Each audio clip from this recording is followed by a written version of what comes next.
Excellent. Let's share screen.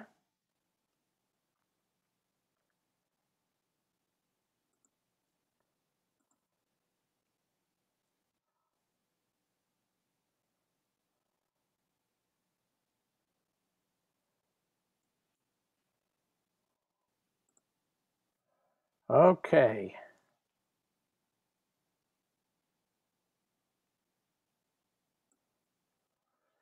Very, very, very good. Welcome. First order of business is we are taking off next week. I think a lot of people are going to be watching the Super Bowl, which is fine. I'm sure you'll be reviewing all kinds of videos before and after the game. We'll resume in 2 weeks. Today, what are we going to do? We're going to continue our deep dive into visualization meditation and review techniques on how to do it. And we'll also continue our study of mindfulness and compare it to concentration. We've come a long way. We did cover visualization a bit.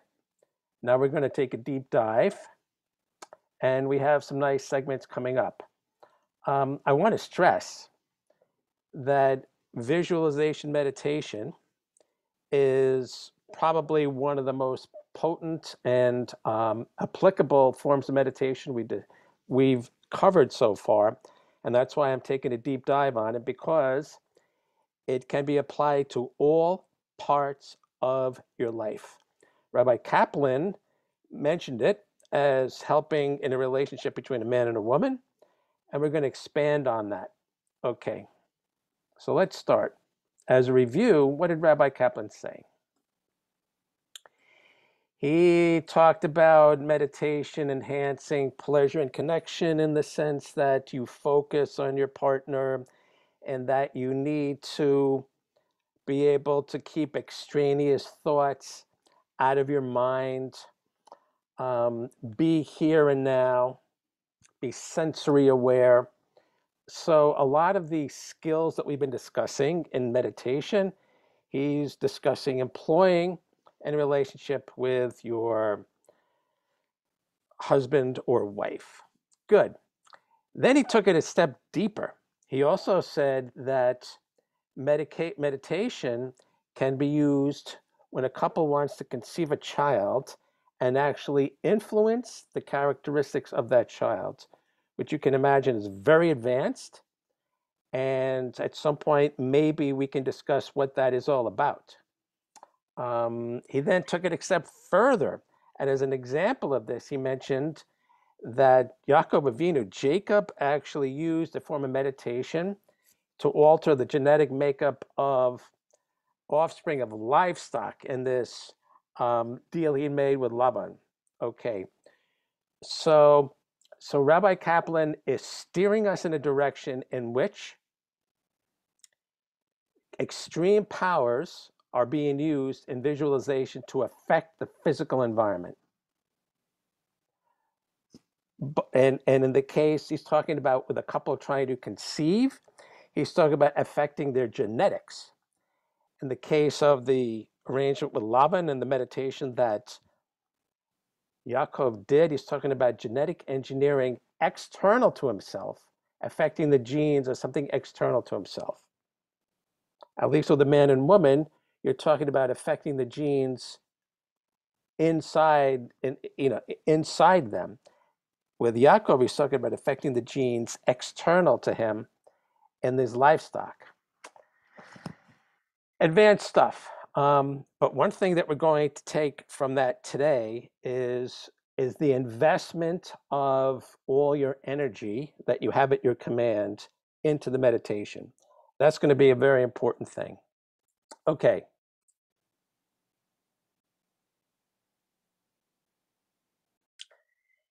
We then started to review the visualization meditation that he talks about in the book Jewish Meditation. And he talked about, he gave us some techniques to enhance our powers of visualization. And he talked about, in particular, two which work hand in hand, engraving and hewing. Okay. Now, engraving, let's take again, let's suppose we take the letter Aleph, or better yet, let's use the letter A. Okay. In the screen of your mind, let's imagine the letter A is engraved in the screen of your mind. Okay. You've actually, you know how you go to camp and you have these woodworking projects, and you take this like little blade that scoops, and they give you a block of wood and you scoop and you make whatever. Okay. That's what we're talking about, engraving. So on the screen of your mind, you're taking one of those scoopers from camp and you're scooping out one end of it, scooping out the other, scooping out the middle. There's an A. That's engraving. Okay.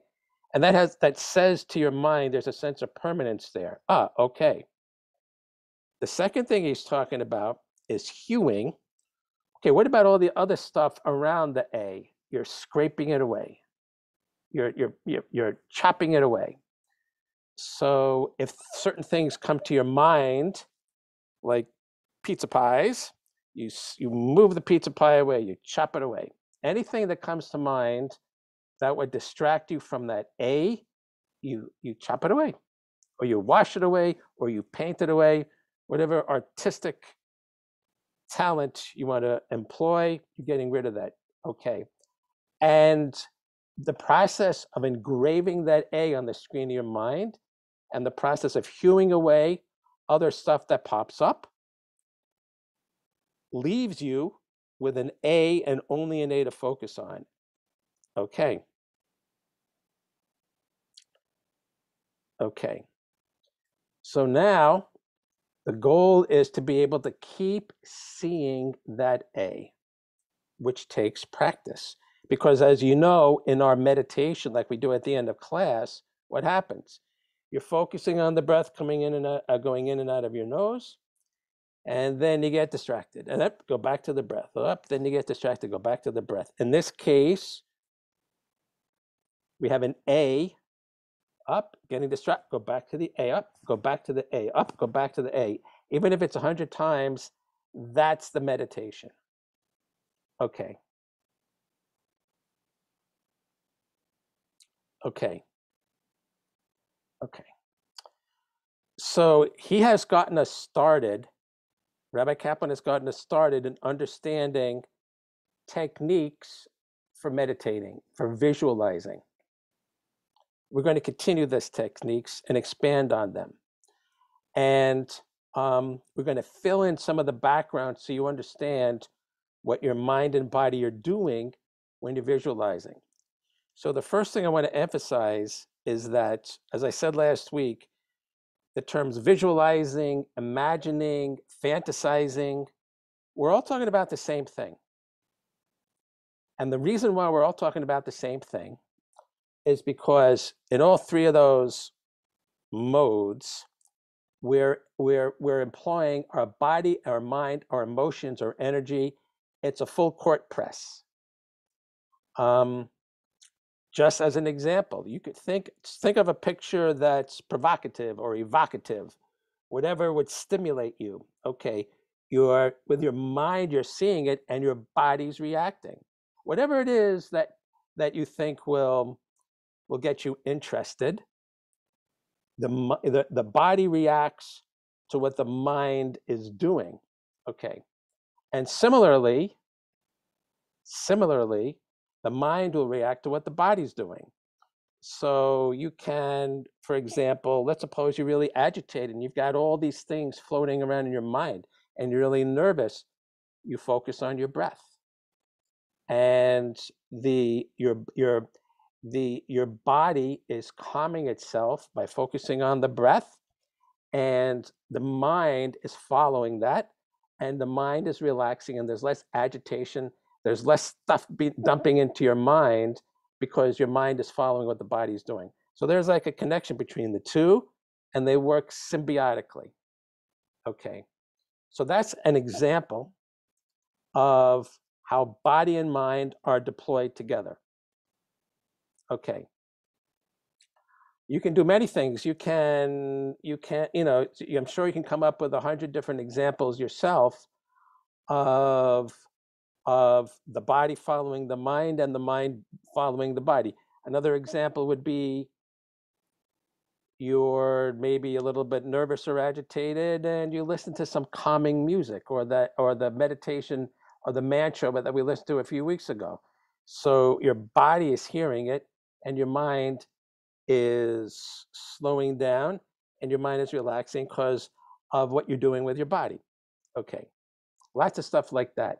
And again, the point is that this is a full court press. This is a full deployment of all your faculties. When we say visualizing, it's not just a mental thing. Just like with fantasizing, it's not just an emotional thing. Everything's being deployed. Okay. And as you'll see, the teachers of meditation and the people, they give a background into what is happening when you're meditating. That's all, they always talk about that stuff. Okay. So we're going to discuss a couple of insights from such teachers, starting with Stephen Siebold. We've used him before. He's a world famous teacher and business coach. And the way he looks at things is that if people have the right mentality and the right techniques, they can be world-class producers, world-class happiness. They can be top of the line, and anybody can do it with the right approach. And he has 177 ways to do it.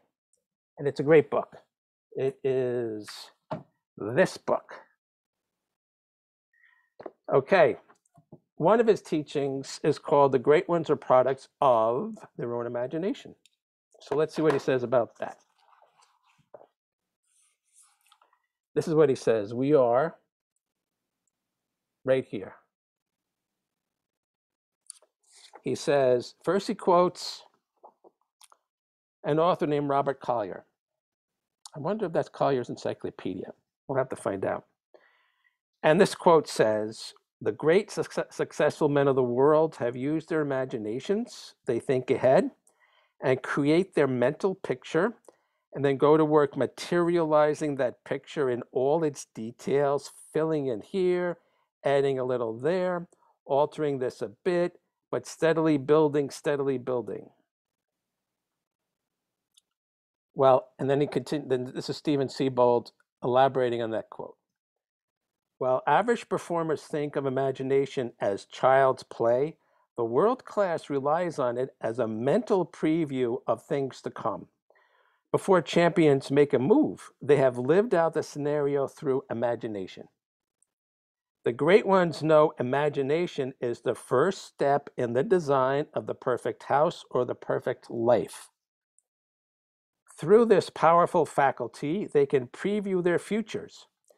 Champions often go on sabbaticals to places of great natural beauty for the sole purpose of heightening their sense of imagination when pursuing the solution to a problem. Pros understand the power of their creative mind and strengthen their imaginative skills by drawing on them daily. The masses are oblivious to this awesome natural gift. Champions combine the power of imagination with their penchant for action, and the results are the stuff of which dreams are made. While the middle class is scolding their children for daydreaming and letting their imaginations run, the great ones are impacting the world with the manifestation of their visions. As the Aborigines are fond of saying, the world class is literally dreaming their world alive. Okay. So again, the world class are the people who are the most productive, the most successful, the most benevolent, as distinguished from the tyrants that think they're the elite. These are genuine, menschlich people that do the most for humanity. And they visualize. So he's making certain points. One is he's saying that these top people, top layer of people, of producers, they look in detail at what they want to accomplish. Now, remember, he's describing a process of like building a puzzle and putting a piece of the image here and a piece of the image here, what they want to end up doing. Now, you have to understand that this is not completely and only a cognitive process. Why? All right, let's suppose that somebody's imagining, like we talked about last week, their dream vacation to the Caribbean. Okay, so they're imagining, okay, we're going to imagine this hotel. Okay, how many stories should the hotel be? Well, we want to be able to, should it be 5 floors? Well, do we really want to go on the 5th floor? Not really, because we want to be close to the beach. That's an emotional reaction. That's a desire. So automatically they're involving their emotions in the visualization to determine, no, I want to be on the 1st floor because I want to be as close to the beach as possible. Ah, okay. So now they're taking it a step further and they're thinking, okay, how close to the beach do we want to be? Well, if it gets rainy and stormy, I don't want there to be a problem with the ocean washing up close to the hotel. So we want to be a little bit further away. That was an emotional reaction about how close they want to be to the water. And that determined their visualization of the hotel as being a little bit further away from the water. It's not close to the beach, not that close.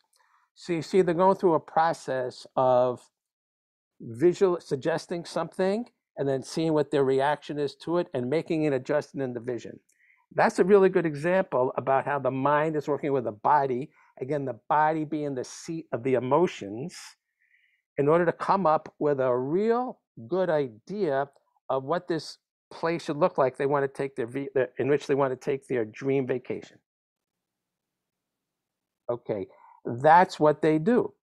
And we need to emphasize that we all do this on a smaller scale all the time. So that when we're going up the stairs or down the stairs or going shopping or driving, whatever it is, even when picture yourself driving, you're envisioning what's up in front of you if you're in like a familiar territory. And if something is out, doesn't fit into your vision, you realize something is wrong. You're driving down Fairlawn Avenue and you want to make a left on the Chandler Drive, and that's going on in your mind. You may be having a conversation with somebody in the car, but you're visualizing this, and all of a sudden, pop, there's some construction on Fairlawn Avenue, and you realize that it disturbs your vision. Now you have to adjust what your vision is. You have to see yourself going around the construction and then making a left on the Chandler Drive, that kind of thing. This is a real active process. So when he's quoting the Aborigines saying they're dreaming their world of life, that's exactly what we're talking about here, on either like a small scale to get from one place to another, or a grand scale of what you want to do for a day or a week or a month or the rest of your life type of thing. Okay. That's what we're talking about. So you can get a hint of getting back to what Rabbi Kaplan said about a couple visualizing their baby. Okay. Again, I don't really know the mechanics about how visualizing during sex affects the genes, but putting that on hold for a second, you could see, well, what are we looking for here? Are we looking for a guy are we looking for a kid that's always talking back to us? Nah. Are we looking for somebody who's very kind and will walk little old ladies across the street? Ah, that's what we're looking for. And your visual, there's a nice boy walking grandma across the street type of thing. So that is the kind of thing that I think we're talking about. Are we talking about somebody who's going to be learning in a Beit HaKnesset all day? Well, I don't know. Who's going to support him? All right, so I'm going to envision this guy only learning 2 hours a day because he's got to get a job. This kind of stuff. I want him to be independent. All right, so all this stuff is fleshing out, and you're kind of visualizing, okay, this is what we're going for, and somehow that affects the genes. Okay, but you can see that in order for it to have some kind of physiological effect, this is the kind of visualizing, the give and take between the body and the mind. You're flashing a picture on the mind, your body's reacting to it with a certain emotion, like, yeah, we got to make an adjustment. Okay. Is it possible this kid's going to be really short? Well, no, we're both 5.5 feet. Now we can't picture somebody that's that short. Okay, there you go. What about how big are the grandfathers? All this fun stuff. and you're actually getting a picture of what this offspring would look like, and I bet you come pretty close. Okay, so that's what we're talking about. Okay, visualizing. Let's see what else Siebold has to say along these lines. He has another essay called Champions Feed Their Vision and Starve Their Fear. And that's going to show us a little bit more about how the emotions kick in.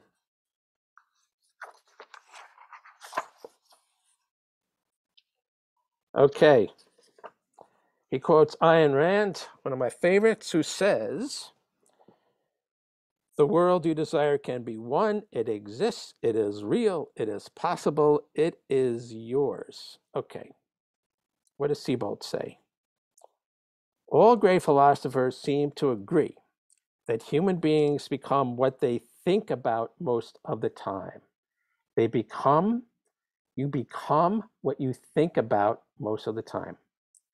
For this reason, the world class creates compelling visions written with great attention to detail and fueled by emotion. And then they think about their vision all the time. The great ones seem to go through 4 stages of mental evolution after creating a world-class vision. The first stage brings them increased mental clarity, which occurs as a result of putting their dreams on paper. The second stage is an intensified focus on the vision, which occurs as a result of the performer thinking about the vision morning, noon, and night. The third stage turns their intensified focus into a burning desire, which is often fueled by the frustration of seeing and believing the vision in reality on the mental plane, but not yet on the physical plane. Champions often develop incredible visualization and self-talk skills, telling to yourself, this is going to happen, this is what it looks like, that convince the subconscious the vision they project on the movie screen of their mind is real, when at the same time the performer's conscious mind knows it's not. This creates what psychologists call cognitive dissonance, or 2 thoughts or cognitions that are inconsistent. Since the human mind hates to be inconsistent, it drives the performer to take action and make the vision a reality. This success-driven behavior creates the final stage, which occurs when the vision turns into an obsession. Most of the time, it's a healthy obsession, which means the performer is thinking, strategizing, and moving closer to their vision every day. When stage 4 kicks in, failure is no longer an option. The champion will do whatever it takes to manifest the vision. The great ones fuel their obsession by only thinking positive thoughts about their vision, and these thoughts create psychological, physiological, and spiritual energy. He's touching on it, but he's not going to go into detail about how it affects you physiologically. At this stage, they are no longer willing to entertain thoughts of fear and will shelter themselves from anything or anyone who approaches them speaking the language of scarcity. In essence, the great ones feed their vision and starve their fear. All right, this is really juicy. We're going to talk about this again. Okay.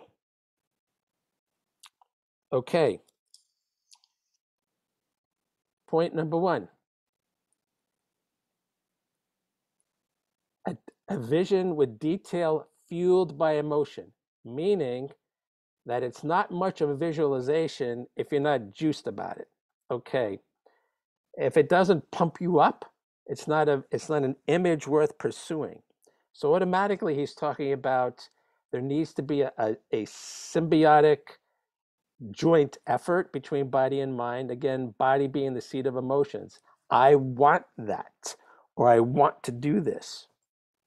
Okay, and he's even talking about putting it on paper. I'm a writer. I like to write it out. But, so this is however you articulate it. The point is you get it down in detail. Okay. And that gives you the first milestone of clarity. You know what you want. Okay. The second stage is intensified focus. You're always thinking about it. It's always mulling in your mind. Sometimes when I get super involved in something, I'm actually dreaming about it. So that makes sense, because if you're always thinking about it, it's percolating in your subconscious, and your subconscious doesn't turn off when you go to sleep. It actually kicks in. It kicks in more potently because your conscious mind is sleeping. So subconsciously, you're churning, you're really imagining yourself doing this and making it like a virtual reality, when you're awake and when you're asleep. Okay. Then you develop this burning desire for it, and this is when it becomes really interesting. He goes, the third stage turns their intensified focus into a burning desire, which is often fueled by the frustration of seeing and believing the vision in reality on the mental plane, but not yet on the physical plane. This is what separates the wheat from the chaff. In other words, let's talk about this dream vacation in the Caribbean. Okay. You're thinking about it. The two of you are thinking about it, talking about it, dreaming about it. You got it all detailed. And wait a minute, we're not there yet. We're here. We're in Fair Lawn, New Jersey. We are not in the Caribbean. We're not in this beach resort. Okay. There's he calls it a cognitive dissonance. I want that, but I've got this. Okay. And he says, the human mind hates to be inconsistent. It drives the performer to take action and make the vision a reality. Your being's going to kick in and say, now we have got to make this dream a reality. Physically, we got to be at this hotel in the Caribbean, okay? And that only happens if, in the process of visualizing this place, this hotel and this place, you're really engaged with the vision and you want it. It's driven by desire. Like, I want that. Then you are going to do what it takes, get the money, make the time, ask time off, whatever it is you got to do to get there. If you haven't visualized it with your body and mind, you're not going to be able to muster the oomph to pursue that desire. You don't want it bad enough. But if visualizing it, you've engaged your mind, engaged your body with all its emotions, yes, I want this, then you're going to do what it takes to get it. That's what he's talking about. Because he says people are built not liking the difference. And that could deal with the unity. I mean, he did say, Rabbi Kaplan has said, that the founding principle, the principle of the world is unity. There's integrity to God. There's integrity to the world he built. There's integrity to us, all his creation. And we don't like it when we're being here and thinking there type of thing. We want to get there from here. So it's that desire for the unity that's going to drive us if we are willing to drive, if we are willing to commit. And the commitment has to come with body and mind, body with the seat of the emotions. That's what he's talking about, which is really interesting. So all of a sudden, we're talking about visualization as something that prompts you to action, full commitment.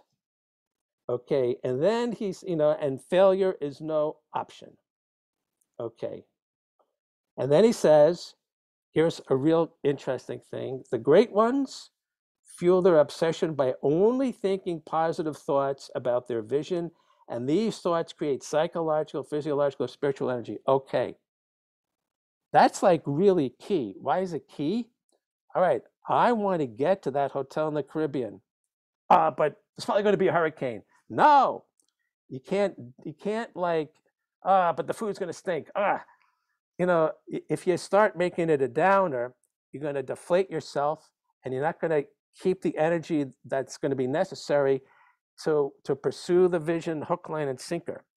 So he's talking about the importance of self-talk and positive thinking. And if there's a problem, just find the solution. You don't get bummed over it. You don't get pessimistic about it. You don't like be a naysayer. It's like, no, we got to make this happen. That's self-talk. The whole narrative you give yourself, the pep talk you give yourself as you're on this mission has got to fuel the mission. It can't like bleed the mission. That's like really, really important here, because you need to be able to coach yourself as you are making things happen. You need to keep giving yourself this energy that's required to finally meet the goal here. And if you have a negative mindset and stuff, you will deflate yourself and deplete your energy. If you hang around the wrong people that are pessimistic or naysayers, or like to pop the balloon of people's dreams, then they're going to bring you down. You got to avoid them.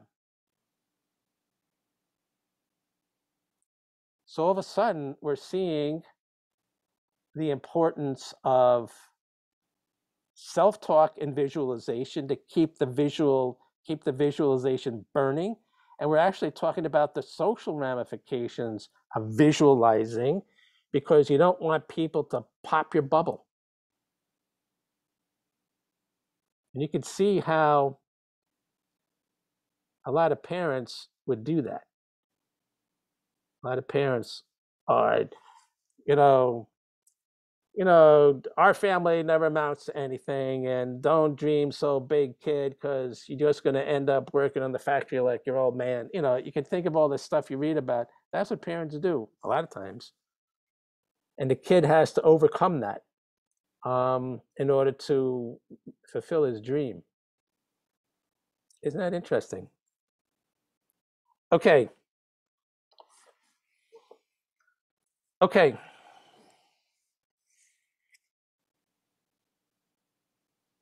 So these are two examples and some background of how visualization works, with body-mind connection, with emotions fueling the pursuit of the vision, and even with self-talk contributing, and even with your social life having a big impact. Okay. We have more success tips, which we're going to go over in 2 weeks. But since we're on the Siebold kick, I'm going to tell you how Siebold, what he teaches that relates to the meditation tips we're talking about from Bhante. Okay, what did Bhante say? Bhante talked about gentle effort. What did he say about gentle effort? He said this, when we're talking about developing mindfulness, he said, you can't develop mindfulness by force. Active teeth gritting willpower won't do you any good at all. As a matter of fact, it will hinder progress. Mindfulness cannot be cultivated by struggle. It grows by realizing, by letting go, by just settling down in the moment and letting yourself get comfortable with whatever you are experiencing. This does not mean that mindfulness happens all by itself. Far from it. Energy is required. Effort is required. But this effort is different from force. Mindfulness is cultivated by a gentle effort. You cultivate mindfulness by constantly reminding yourself in a gentle way to maintain your awareness of whatever is happening right now. Persistence and the light touch are the secrets. Mindfulness is cultivated by constantly pulling yourself back to a state of awareness, gently, gently, gently. Okay, again, if you're meditating and you're focusing on your breath going in and out of your nostrils, like, I lost it, get back there. Oh, I lost it, get back there. No, up, back to the breath, up, back to the breath, up, patience, patience, patience, patience, back to the breath. That's what he's talking about. Now, Siebold says something very similar to this. What does he say? The world class gets paid to think. Okay, what does that mean? This is what he says.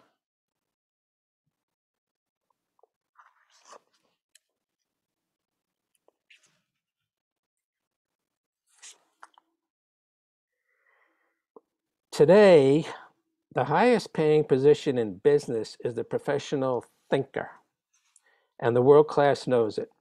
While amateur thinkers continue to follow the old world philosophy of hard work is the key to success, champions have evolved over the years from working harder to working smarter to critical thinking.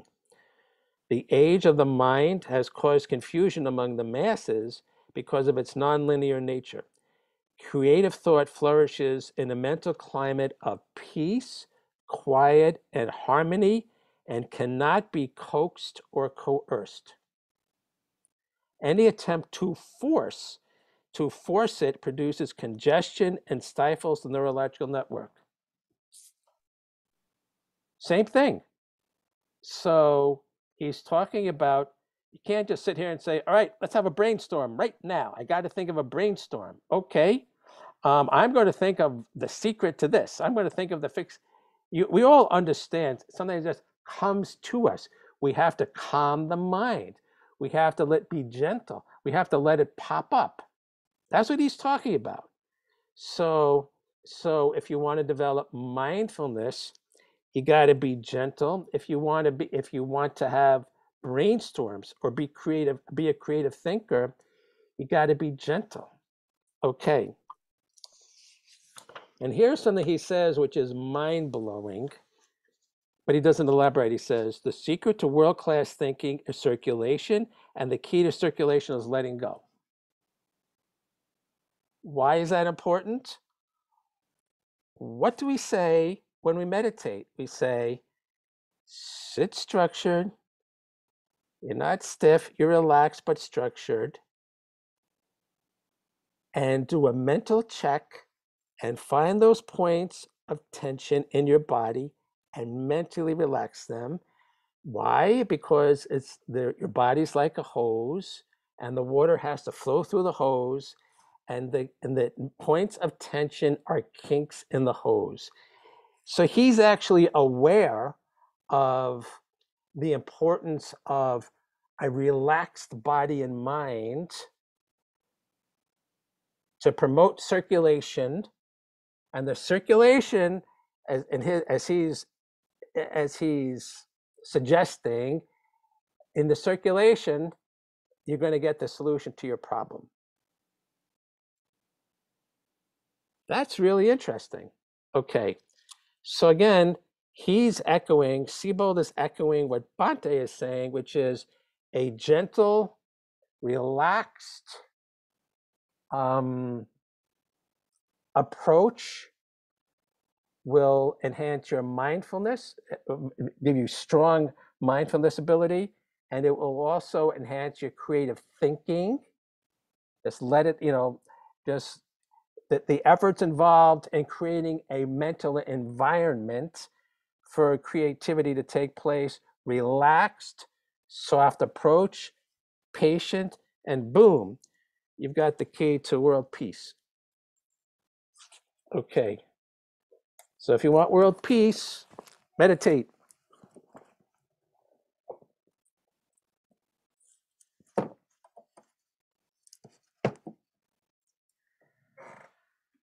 Speaking of which, guess what we're going to do?